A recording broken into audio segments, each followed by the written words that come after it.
There's a drive way back. It might be. It could be. It is. Holy cow. Welcome to another broadcast of Bricks Behind the Ivy.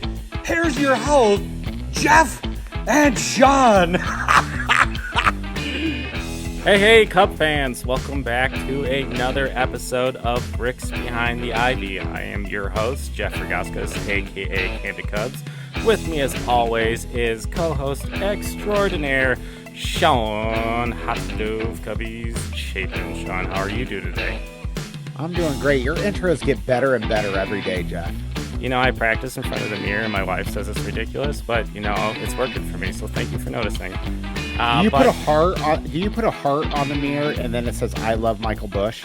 No, there's a picture of him there though, and okay. with a heart, and I every day, before, it's like, you know how people do the play like the champion, that's me, Yeah. like Michael Bush's face. So Okay. now that we've got the uncomfortable and pleasantries out of the way, if you are watching on video, you've probably noticed that there is another person with us today. Joining us from Bleacher Nation, we have Michael Cerami. Thank you so much, Mike, for joining us today. You know, I was going to comment that your intro was great. So I agree, Sean. That was pretty good. Oh, thanks. You know, I took a lot of notes listening to On the Wavelength with Brad all the time, and I felt like he was pretty solid. So I was like, this must be a thing. So I'm gonna I'm gonna get this really solid. Otherwise, no one's gonna listen, and maybe no one is listening right now. But we're hoping you're listening.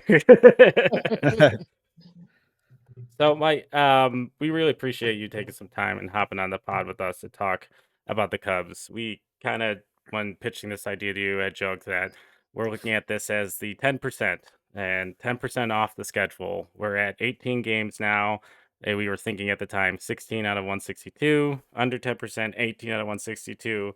You know, this is a math pod. We're not going to carry the one. We're not going to do the exact math, but we're around 10%. But before we kind of get into analysis of the team, just kind of give us a little bit of background. How did you become a Cub fan? What led you to Bleacher Nation and writing about the Cubs? And let's just start there. Sure, yeah. So I grew up in a family that was all Cubs fans, like a lot of people. That's a lot of the same story. But for me, it was my grandma who was a big Cubs fan. She came over from Italy in the 40s and started to learn English by listening to the Cubs play and the announcer on the radio. And so that kind of got passed down. But I would say that wasn't really what the hook was for me. I grew up in a neighborhood that was isolated little neighborhood with 30 houses, but maybe 25 kids within 3 years of me in both directions. And we played baseball constantly. And they were all really big Cubs fans. And so they really got me into it just because my friend group was into it and they were all Cubs fans. And then 1998 happened and Sammy Sosa took over.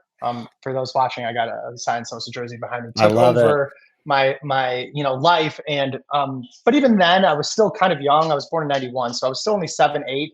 Those were my first formative Cubs memory years. Then 2003 is really when they sunk their hooks into me, especially probably because they lost and the way they lost.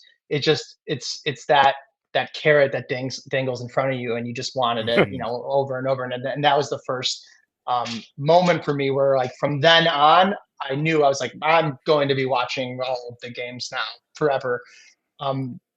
As for Bleacher Nation, I actually went to school to do nothing close to this. And out of college, I went to U of I. Out of college, I was a consultant for a healthcare software company, and I traveled 100% of the time, Monday through Thursday. But I was a long time Bleacher Nation reader and commenter and all that. And I saw that Brett, the founder, posted a help wanted ad for people who could write in the weekday evenings. Well, the weekday evenings for me were sitting alone in a hotel room in Connecticut or San Diego or wherever I was. So I had nothing else going on. And so I applied and I interviewed and I sent some samples in and I got a job as a part-time writer for Bleacher Nation, writing about the Cubs. Well, 2015 was a huge year.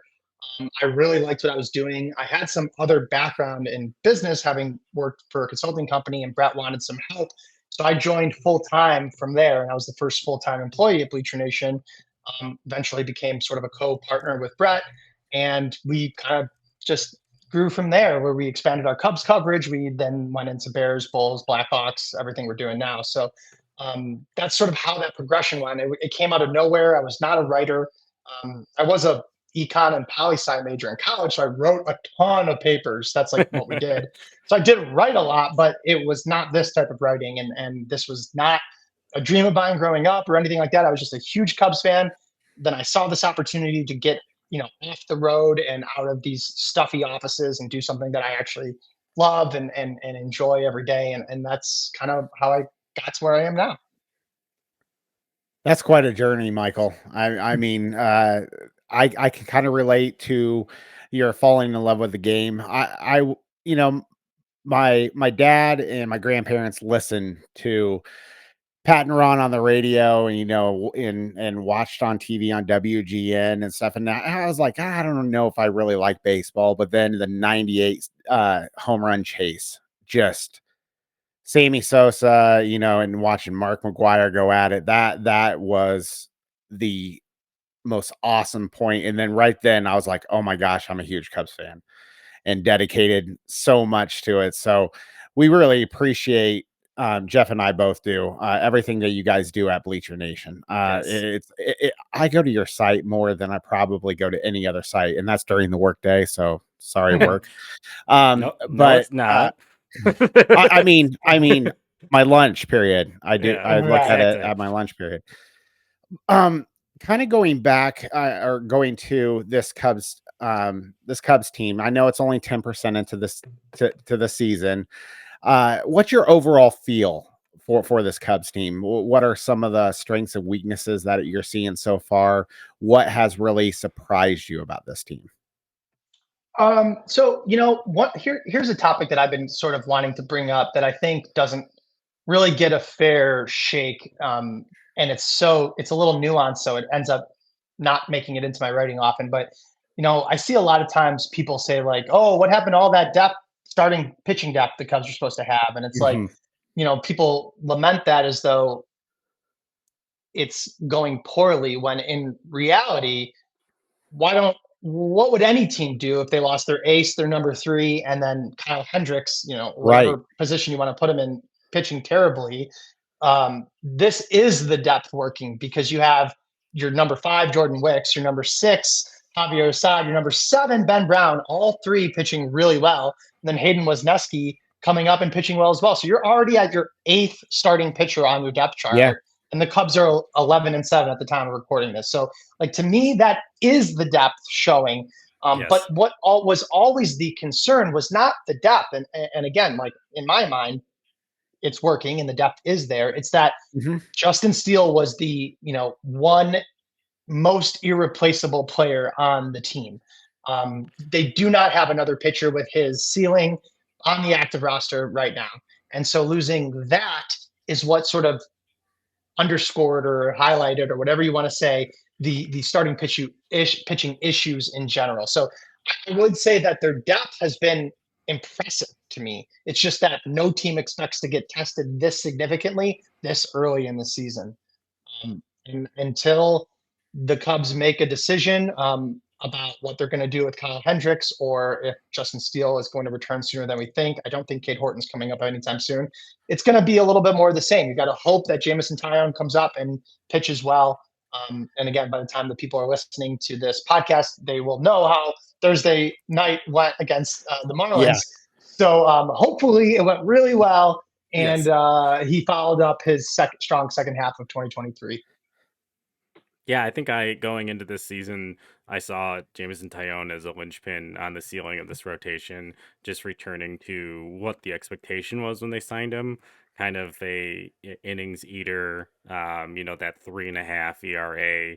They are a little bit higher than that. Just giving you a good effort each time out. And I think the wild card there was Imanaga, in just the wide range of what projections had him, and he's been like pretty impressive early on. The Cubs have, I feel like, done a really good job, and I'm hoping it's purposeful, selecting his matchups, getting him out there at Wrigley Field when it's cold, knowing that he's going to Mhm. need confidence on that high fastball, and it's less likely to travel when the winds are blowing in April. When in the summer you get that pitch and he doesn't have the confidence to throw it, those are the little things that I feel like, maybe Craig Counsell's bringing to the table, and the minutia and how guys are deployed and putting guys in certain situations to kind of test the waters as they establish this pitching staff, how the bullpen is used. And so we have some information instead of finding three guys that always do it and riding them till they're exhausted, which I mean, I know is the number one criticism on the Twitterverse of old friend David Ross, but also there was not many options he was given. Like, we can't really point the finger at David Ross. That's not there. He had guys that could do it, and there were clearly guys who could not, and they rid Mhm. every guy that could into the ground to get back into that Mhm. division. And that is why the team fell apart. They were exhausted. They just didn't have the depth that they were talking and going into. But yeah, I think that's a really good point about this rotation, and also just a highlight of the achievement of this team, given using the depth that they've had to use and still being 4 games above 500 at this point. I think that has to be chalked up as a victory for this development, and for the front office that has received, at times rightfully so, a lot of criticism.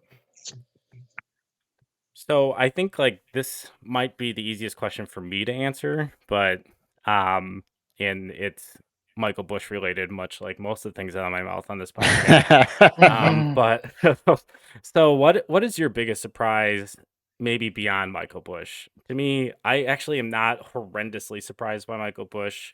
I think there was a pedigree there. Yeah, I felt like it was a really smart target, that advanced bat, guys blocked in a very good system. Yes, he's not young, but he's not an older player. Yes, he still qualifies for some of the special, prospect promotions and draft pick compensation the Cubs can get if he gets into certain standings of the Rookie of the Year and things like that, which is great for the Cubs. But yeah, he's been off to a torrid start. The at bats have all looked good, but beyond Michael Bush, who are you watching as someone that's performing a little bit better than expected? Well, I'd say there's two pretty obvious answers. There's actually a lot. I'm gonna rattle off a few, and you can tell me which one you want to go deeper on. Christopher Okay. Morel's defense from week one till Mm. now has been night and day, and just incredible. Um, I'd say that Nico Horner's approach shift has been interesting to follow. I know he's mentioned that he isn't trying to be more patient or be more selectively aggressive, but I think the data bears out that whether he's doing it on purpose or not, that's what's happening. True. I think that Ben Brown's combination of that just elite fastball and knuckle curve is like giving me all kinds of feelings because he's succeeding with just those two pitches, which Yeah. he can do if he develops a third pitch, likely the changeup, to neutralize lefties. He's going to be absolutely phenomenal. I mean, developing a third big league pitch is not easy, but it doesn't have to be a plus pitch. It just has to be, an offering he can get in there 10% of the time in a game. Throw 8 to 12 of them a game just to keep batters honest. If he could do that, right now he's throwing it like once a game, maybe. You got something really special there, I think. Um, I'd say that Albert Alzolay, I'm going back and forth between like good and bad stuff. Albert Alzolay, sort of not quite being the closer he was in the first half last year is a little concerning. Definitely seen some issues pop up against lefties again, which he had sort of overcome last year. That's how he sort of rose to prominence, but it seems to be affecting him again. Um, and I'm just trying to think of who else. Who else is there? Cody Bellinger. I actually think he looks a little bit better than his numbers have borne out so far. I think he Agreed. looks okay at the plate. His approach is fine. He has hit a few homers. He's making contact. He's not striking out. He's walking. I think he's going to be okay. And I was definitely concerned about him coming into the year. And then there's okay. Here's my actual answer, and I haven't dug into this stuff, and I was planning into it. I know. That's what I. Jordan Wicks. Jordan Wicks has completely surprised me. He is, as far as I'm concerned, reinvented himself. He is not a guy that's supposed to be throwing 94, 95 miles an hour. No. He's not a guy that's supposed to be getting whiffs. He's not a guy that's supposed to be getting as many strikeouts as he has. And all of that is leading me to believe, a few more starts, and we have to like seriously reconsider what his ceiling is. And it's not like that changes anything, but in my mind, he was a a perfectly good number 4, number 5 guy. And that's an awesome guy to have on a minor or major league minimum contract. Young, can eat innings, whatever. It's looking like he can be a lot more than that, and that has been by far the biggest surprise to me of the year. Yeah, I think I think that's great. Yeah, Yeah. I'm just going to talk over you, Jeff. Okay. No, that's totally fine. No. I think, yeah, I mean, we can get back into digging into Wicks because I think that's a really interesting topic. But yeah, I think he was sold to us as like Kyle Hendricks from the left side. Like this guy's Mhm. gonna have Exactly. a good changeup, and I mean, you had me at Kyle Hendricks. Like been watching this guy develop and been really interested what he can do. I believe he was an older college pitcher at like Kansas State when he was Yeah. drafted, and figured the timeline there for based on the age was pretty short, like or expected to be short, and he'd be in the majors, and here we are. But yeah, the velocity has been there, and yeah, he has been the most whiffs in every start he's been at. He's led the game in whiffs by a pitcher. Mhm. He's been getting a lot of swing and miss. That fastball's played really well. I would love to see length. I think that's like the next step is like finding a happy medium of when to pitch, because I don't know if it feels like he's chasing the strikeout, but he's getting strikeouts. So like that's great. But yeah, I'd like to get him to the sixth inning. Like I think that would be kind of the next step. But especially the Yeah. one that impressed me the most was that Dodgers start. Like that's not for a young guy who's kind of reestablishing his stuff in the majors, going against that lineup. And I know he's on the left side and there's some strong lefties in there, so a little bit of a platoon advantage theoretically, but he looked great. And yes, he didn't get long in that game, but to go through that lineup like he did and limit the damage and get as many whiffs as he did versus players like that was like, all right, hold on, let's pin this. Maybe this is something. Yeah, well, and when the lefties are Freddie Freeman and Shohei Ohtani, Yes, they don't Yeah. count. They don't count. They yeah, They don't exactly count. as lefties. Yeah. But I would agree that length is something to look for next. But I would also say that if the situation wasn't ideal for him to come out yesterday, he might have gone 6th inning. He left the game with 1 out in the 5th at 74 pitches. And the only reason that he was pulled was because there was a pocket of righties coming up, and Hayden Wesneski was available and Yeah. on a starter schedule, ready to throw 4 innings. If all of those things didn't line up, it's very likely that Wicks, maybe he gives up a run, maybe he gets out of the inning, but he's heading into the 6th inning at 75 to 80 pitches. And then maybe or the 5th inning, I don't know, 6th inning, right? And maybe he gets another inning, and then he gets his 6th inning start right there, right? You know what I mean? Like he was actually pretty efficient for how many strikeouts. I think he had 5 and 9 whiffs that he was getting yesterday, and so Mhm. we were almost robbed of that, but in service of winning the game, which was absolutely the correct decision at the time. So that was circumstantial, but I do think we were about to see a little bit more efficient start from him there. Yeah, and I just think that, that elusive 6th inning for the Cubs starting rotation, that's eventually going to break through for most of the pitchers on the staff. But, for the most part, Craig Counsell has played his hand pretty well with managing the bullpen and the rotation. And I give him a lot of credit to giving Kyle some slack. I know it doesn't always play out well, in the box score, but you got to give that guy a little bit of slack. I mean, he's the last member of the 2016 team. He's a great teammate. You can't give up on him now. So I kind of wanted to touch on that a little bit with Kyle Hendricks. How long do you see him, if he continues to perform the way he is performing? Do you see him getting a shorter leash, a longer leash? How long do you think until they're like, we can't go forward with him in the rotation any longer? Yeah, so this is going to be a tough one to answer because Now, it's entirely possible that, for all we know, Jamison Tyone's return is going to be paired with a Hendricks IL stint or something. okay. I don't know. I don't think that's what's going to happen. It doesn't sound like that's what Tommy Hotovy said. But he said, we think he's going to work his way out of it. And I will say that the one saving grace for Hendricks is, aside from the fact that he's smart and a hard worker, and maybe he just gets himself out of it, and he's pitched against three really tough teams, or four, is that he actually still has like shockingly good like underlying metrics, like his average exit velocity, his ground ball rate, his barrel rate. They're all good.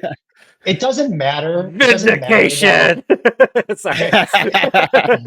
it doesn't. But I'm not, and I'm the number one person to like be like, listen, those stats will bear fruit, right? Like, I don't think that's necessarily the case because by categorically, Kyle Hendricks was already the type of pitcher for whom the margin of error was thin, and he was just so good at staying on top of his game that it didn't often play out to the negative.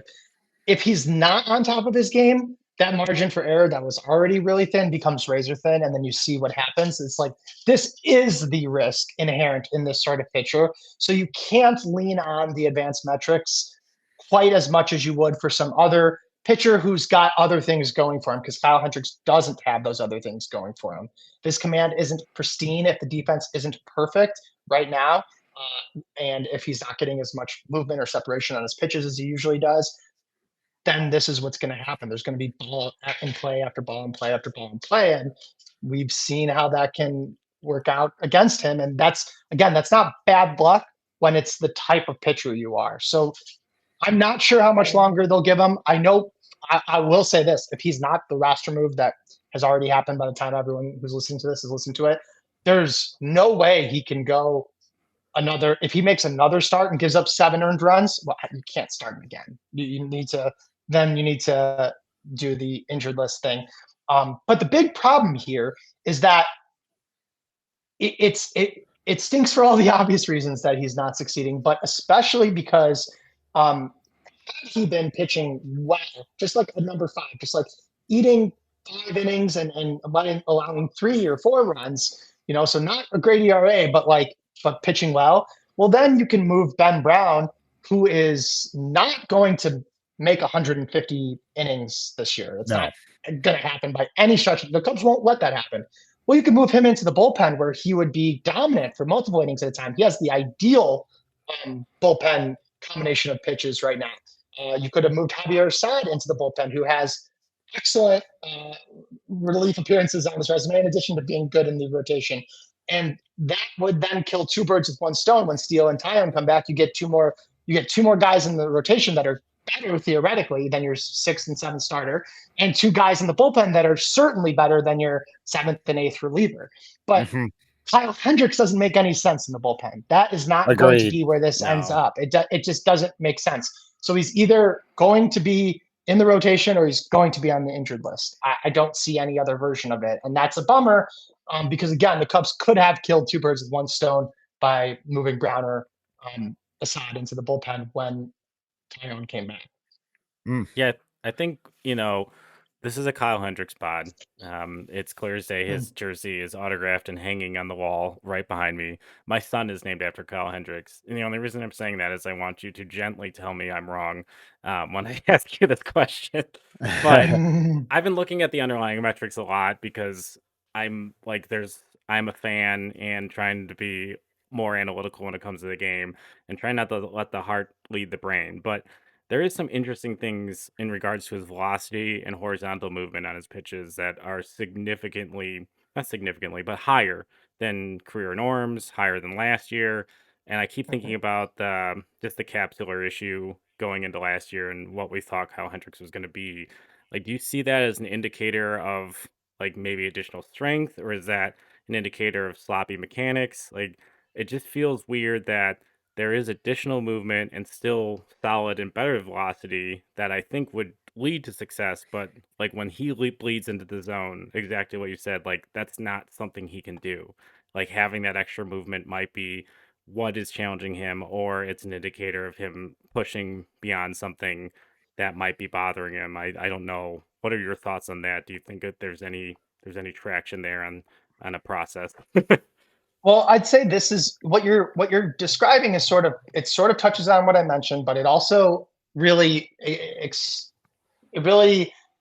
brings to life what's so perplexing about his struggles is that in 2022 it was a lot easier to see what was going on. He started losing velocity, and when he Mhm. lost velocity and command, the gap between his fastball and his changeup shrunk, Yeah. and the effectiveness of that changeup went away. So they shut him down early. He spent the offseason and the early part of the season building up his arm strength, came back throwing harder than ever, which again has persisted through this year. And he had a ton of success last season. Like, Yeah. I Yeah. feel like people are like so quick to be like, he's washed. It's like, well, No. maybe, but do you not remember that he just made 24 excellent starts Yeah. last year? Like, if 2022 led right into this, yeah, okay, Correct. he's washed. Totally He's 34 and understand. 100%. Yeah. but Yep. that's not what happened. So we No. have to be a little bit more suspect of it. And if there's any pitcher, so again, if everything's physically feeling all right, which it appears to be based on his velocity, then you do want to give him a chance to work his way out of it. But I would contend that a Wrigley Field start against the Miami Marlins, who are one of the worst teams in baseball and are not particularly strong against right-handed pitchers, is like a pretty good, well, let's see what you got Yeah. then kind of moment. You know what I mean? Because I have at times throughout my career I had swung too far in the direction of ignoring the actual results. Like, I'm an advanced analytics guy, I'm a stats guy, I like the numbers and I trust them. But this is also like there's a lot to this game that you just have to see. And right now, Kyle Hendricks is getting rocked. He's getting absolutely torched. You can't just like hand wave it away because of this metric or that metric. I mean, those things are part of the conversation and they can help balance us out. And it's why I'm not here today to say he's absolutely cooked. If he didn't have all of those other things going for him, I would, but he does. So it's a balance, and it's like, let's see, okay, but at a certain point, you do need to get results, or there is somebody else that we need to at least try. But again, like I said just a few moments ago, I'm willing to let him keep going because if there's anybody that can work their way out of it while feeling good, it's him. He'll For identify what sure. is wrong and he'll be able to execute a game plan better than honestly almost any pitcher in baseball, probably. But on top of that, he doesn't make sense anywhere but the rotation. So you have to try. And then when that is no longer an option, okay, well, you see where you're at. But I'm sure he's a team player and would accept a sort of phantom IL stint, so to speak. But the Cubs are not exactly in a position to just be casting aside starters. And it's not like they have a No. lot of other options. They just signed Julio Teheran because they didn't have anybody else to backfill in Iowa. I mean, like, Yeah. what are we talking about here? You can't just go, well, get rid of him. I mean, the bullpen is struggling too. So it's a more complicated conversation. And I think anyone that tries to simplify it by saying he's washed, it's over, is just ignoring a lot of context. Agreed. And so that's why we have to see. But again, Marlins at home, uh, this is going to be a big one, unfortunately, and it doesn't mean that he's going to be released the next day, but because he won't. But it's going to be a conversation forming start, I think, and at that point, there's not going to be any stat that can protect him from a change that needs to be made. And I love Kyle Hendricks. I mean, he is the man, one of my favorite Cubs of all time, uh, and deserves all of the slack and leash that any player you can ever give. Because you have to be cold and you have to be smart and you have to make the right decisions, but also this is an entertainment sport, and I literally feel love for Kyle Hendricks. So, like, Yeah. like, can we honor anybody? Like, then it's him, Right. right? You know what I mean? Like, Yeah. so Exactly. Yeah, and I think there's some hypersensitivity to that thought process too, just like how the 2016 team kind of like just disintegrated. And obviously there's a multitude of factors of like financial components and how the players progressed, how they didn't progress, and all those things. Like it's not a black and white story, but like when you're talking about the team that did the thing that we all waited to see, and just thinking about like the fire pit bandwagon going down that mountain into a bowl of dynamite. Like it's just like it feels like it doesn't feel like what they deserve for what they did. like just even saying Joe Madden in a baseball conversation brings different feelings for people now than like the guy was a god. Like he was a shot in a beer for Yeah. everyone here, like just the Guinness Hmm. can and all that, and the shirts with the glasses. Like it was so different. Like this is not the time or the place to like have that rehash. It's just, but like Kyle Hendricks is the last player from that team, and yeah, and like he started Game 6 in the LCS. He started Game 7 in the World Series. So like a lot of attachment there. I feel the same literal love for the human being. I named my kid for Christ's sake after him. Like Hmm. my son's a World Series baby, and yeah, like watching him pitch in an era of high velocity is been special. Like just watch like him outsmart lineups like with what he has, and that is just the next wave in baseball is like what he can do is trying to figure out how to teach it. And I don't know if that's like some biometrics or how they're going to figure that out because as this elbow epidemic continues, is like people are paid for spin and velocity and how much can that arm really take as we continue to like exceed what we thought the potential of like the highest velocity of a fastball and such was. There's going to Mhm. be a course correction of like, well, can we teach people command? And no one has ever been able to crack that code, and that's why we've moved the velocity, because like it doesn't matter Yep. where it is if you can't see it. Like so that's yeah, it'll be Yeah. interesting to see how that goes. um yeah, I guess like as the 2024 season has gone on, I think that we all thought there were different strengths of this team going into the season, maybe some things that we wish they addressed differently. So, how do you feel? Like, what do you think the Cubs' biggest strength right now? And I do want to kind of point out we had Cardinals underscore live on first season preview, and he said this about the Cubs. We asked every person we had from the NL Central on what they thought of the Cubs, and he said something to me that I feel like rings weirdly true. That the Cubs roster is designed to not be really, really good at anything, but they're not bad at anything either. Like you're gonna have to be really hot to beat them, was his perspective, because they're not gonna have cold stretches because their floor is really, really solid. So that being said, what are your thoughts of what the Cubs' biggest strength is at this point in the season? Yeah. I don't want to duck the question, but you bring up something that I say a lot, and it's that the Cubs roster is like the most loaded with good players, but no elite players, like of any roster I've ever seen. Like truly around the diamond, it is like you're like, let's actually do it for just like a second. Ian Happ has been an all-star and has 2 Gold Gloves for left field. You can think what you want, but he's the best Yeah. of the defenders in that spot. Yeah. And he gets on base, right? Good player. Absolutely the Yeah. type of player that can be on a World Series team. Cody Bellinger's in center field. We all know what he's capable of and what he can do. His defense is excellent there, and he is an offensive force when he's feeling healthy, which for the most part he is. Right field, Seiya Suzuki is basically the Cubs' best hitter. Very increasingly consistent and increasingly consistent at a much higher level than when he first broke into the league and there was more ups and downs. Easily a type of player that can be on a World Series team. Third base is where you have a question mark, but that question mark is a guy who has the potential to be one of the most feared power hitters in baseball, and his defense is improving every day. Mhm. He's young. He's the type of player that you'd be like, well, I definitely want to gamble on him being good. Shortstop, Dansby Swanson. Does anybody make every 95% play more than him? I mean, no, he's incredible. There's more flashy defensive center fielders, shortstops out there, but nobody, in my opinion, in baseball makes the routine play as well as he does. Nico Horner is not a star, but he is a Gold Glove second baseman with plenty of ability, makes good contact, and he's still growing and is young. At first base, you have Michael Bush, who's apparently the most amazing player in baseball.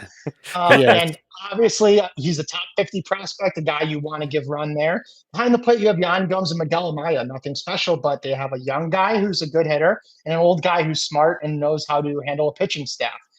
So it just right, and at DH you have a vacancy, right? And it's the bench, and that's how the Cubs are using it this year. So right away, not talking about any of their prospects or anything else, you go, those are good players at every position. Not one of those players, not even one, is a superstar. They do not have a superstar on the roster anywhere. Um, to your point, that is not a team that is going to go into very deep valleys. They might not have steep peaks either because they lack that sort of player. But that's sort of what this Jed Hoyer era is about. It's like minimizing risk and raising the floor. Um, I think they still need a superstar player, and it would Yes. have to I come at the agree. expense of. I think it's a necessity. Whether that's a hitter like Juan Soto or some ace that you could bring in to slot everyone down a spot. Mike Trout. Mike Trout. Trade for Mike Trout. I would do it. Yeah. And you could do the same thing with the pitching staff. But I would guess I would say then that their strength is that they don't have weaknesses. It's just that they do not have a star player, and that is a glaring hole. Long term, it likely leads to routinely winning the NL Central, and then the playoffs are a crapshoot because it's baseball, and the Yeah. Diamondbacks made it to the World Series. But until they get that superstar player, that's what I'm going to be saying that they're lacking the most. It's just that their strength is that, boy, there's a lot of them. It's actually it's almost like a mirror image discussion of what I was saying about the depth in the rotation at the start of this Sure. podcast. It's like there's you could go 8 deep and be like, yeah, I'm going to see this guy start. We're not start like I feel like people forget like a regular rotation, they're number 5, let alone they're 6, 7, or 8, are guys where you're like, oh my God, he's starting today. Like, seriously. Yeah. That is Ben Brown right now. I mean, I guess it's Kyle Hendricks, but that's Yeah, only that because of how it wasn't the is and has plan. gone. Yeah. Yeah. So like, that is incredible. It's just that there's no ace. There's no ace on the roster. Justin Steele like can be, but I think we all know he's not quite at that tip top elite top 5 pitcher in baseball tier. He's a very, very, very good pitcher, and in a tier of his own on the Cubs. But so that's what they're missing. But it's also their strength. So it's a very strange team. It feels very Jed Hoyer-y to set his team up that way, frankly, because mitigating risks seems to be like one of his calling cards, or one of the things that calls to him. Sure. One of the things that I see really elevating this roster is the Craig Counsell effect, is how we refer to it. What's your feeling on Craig Counsell so far? I know we're only 10% into the season, but a lot of folks have some opinions, especially on X. What's your feeling of him so far? Those thoughts, things that possibly could do better, or things that you really like seeing from him as a manager? Sure. So I'll say a couple things. One of the things I really liked, what I really like, and I think will keep going until, ideally Pete Armstrong starts hitting in Iowa, gets called up, pushes Bellinger to first base, and Michael Busch to DH or whatever, is how he's used the DH role. He's been really aggressive in subbing out Happ and Suzuki and Bellinger, and utilizing half day offs to get people rest. And it's one of those things that you might not know how much of an impact it had until you get to the end of the season and you go like, wow, Ian Happ started 158 games. How did that happen? Well, because he started 20 games at DH instead of 5, or whatever it ends up being. And I think he's really used that well. I think the last couple days of pitching and bullpen management, even when it's gone wrong, it really underscores a contextual understanding of the season as a whole. So, for example, Jordan Wicks is cruising. It would be great theoretically to have him keep pitching longer. You save the bullpen even further, which is already, getting a lot of overuse and struggling because of that. But he pulls him because he has Wisniewski available and lets Wisniewski go his 4 innings. But the day prior, I think it was the day prior, it might have been 2 days earlier, he left Kyle Hendricks out for, what people would say is an extra inning. And it's like, well, no, when that game got to extra innings, you already had Drew Smyly coming back in after pitching 26 pitches the day before. So can you imagine where they would have been had they not left Hendricks in? Like, and so it's like I think he's making the sort of decisions that are like, that may seem odd but are like, nope, when you actually take 1 second to look at the bigger picture, it's actually the exact right decision, not just for today's game, um, but for the season as a whole. Unless in that moment, that game mattered more. In my opinion, winning yesterday's game against the Diamondbacks at the end of this sort of up and down road trip out west, where they had lost a couple of games that they should have won. Winning that game before you get home to a nice, theoretically, hopefully sweet series at Wrigley, 4 against the Marlins, and then an off day. Winning that game and bringing your road trip to 5-4 instead of 4-5 was like hugely important for momentum. So Yeah. not only did it matter, not only was it the right move circumstantially, but like in the broader context of like how important it would be to make sure that we get out of this inning without Wicks giving up more runs, and so we can go on to win this game. That was important. That was a huge move. So he seems to have a good sense of the big picture, which we knew he would, and I do think on a even on a granular level, his use of the DH spot has been inspired, and not just sticking Garrett Cooper there every day, or just sticking Mike Hoffman there every day, or just sticking Nick Magical there every day, which would have been easy and fine and justifiable. It was the right thing to do, and hopefully it ends up playing out at the end of the season. Yeah, I think I've been really impressed with different decisions he's made in exactly the same context. He's had like the bullpen management, how he's deployed different things, early use of the DH for like quasi rest days. I've really enjoyed that, especially with last year's, kind of in collapse, obviously down the stretch. Like it feels like getting some of these guys a rest here and there, but still keeping them in the lineup, understanding, what they bring to the lineup has been really strong. So I think going into the season, there is I think there is some debate on it being kind of a leveled offseason, meaning they kind of got back to where they were. They got Bellinger back. They didn't make extremely, extremely splashy moves in addressing the roster. They bring really, for me, going into the 2024 or for the 2024 season, they needed to get major league average production at first and third base because that was just something that was not happening a good portion of last year. And that would, to me, raise the floor.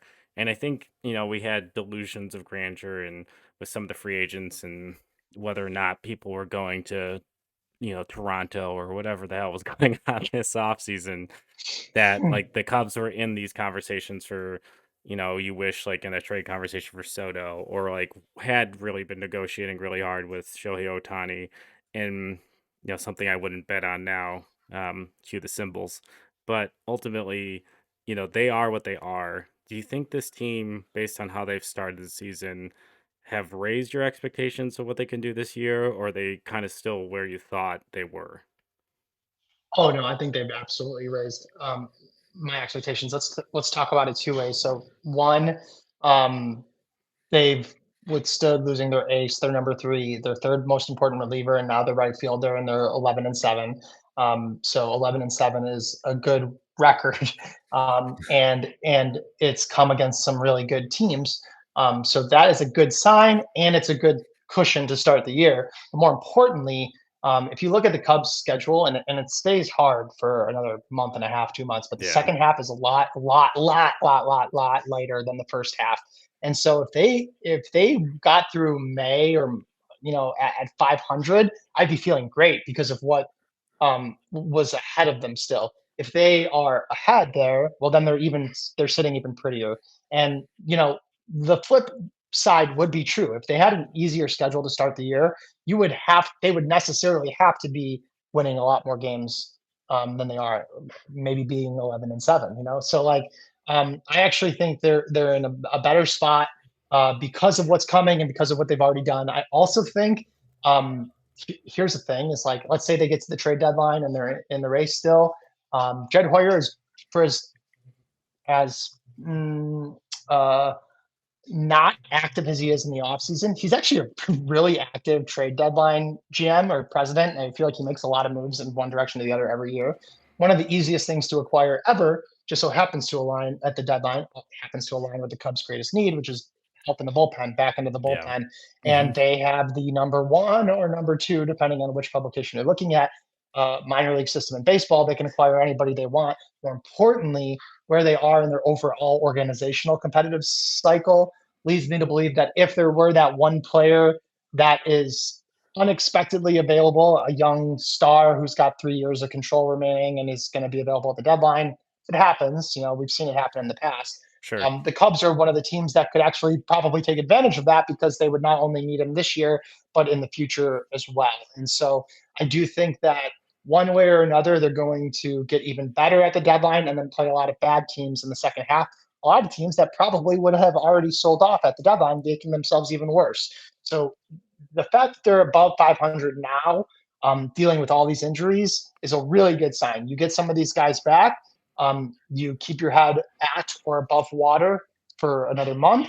Then you start looking at July and what you can add to your team and how you can really make a run in the second half of the season. So I feel better about the Cubs today than or let me put it to you this way: if you were to have told me before the season started, would you take 11-7 on April 18th, lock it in, or do you want to roll the dice? I'd lock it in immediately, right? Absolutely. Yeah. So there you Yeah. go. That answers your question. They're better than we would have than you would have hoped. Because if you would say, what if it was 7-11, you would say, well, no, let's see if they can beat that.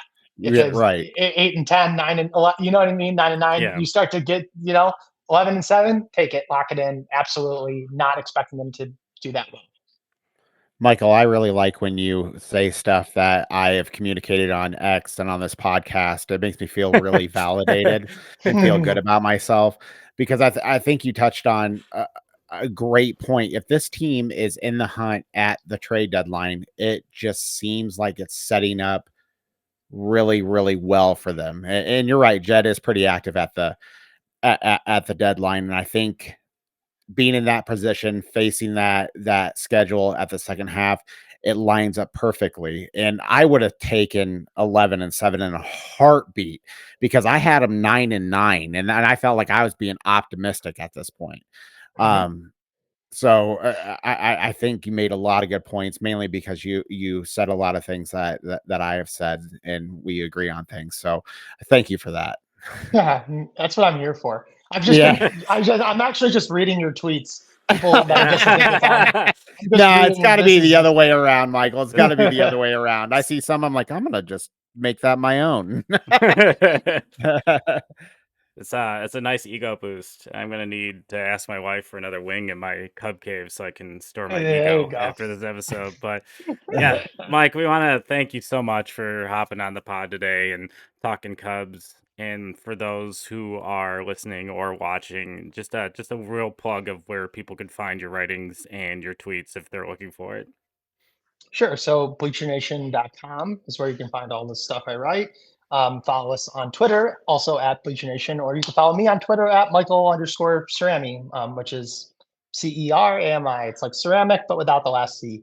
And please do follow me and interact because I really love the Cubs, broader online fan base when it's not the comment section under one of my articles or Facebook.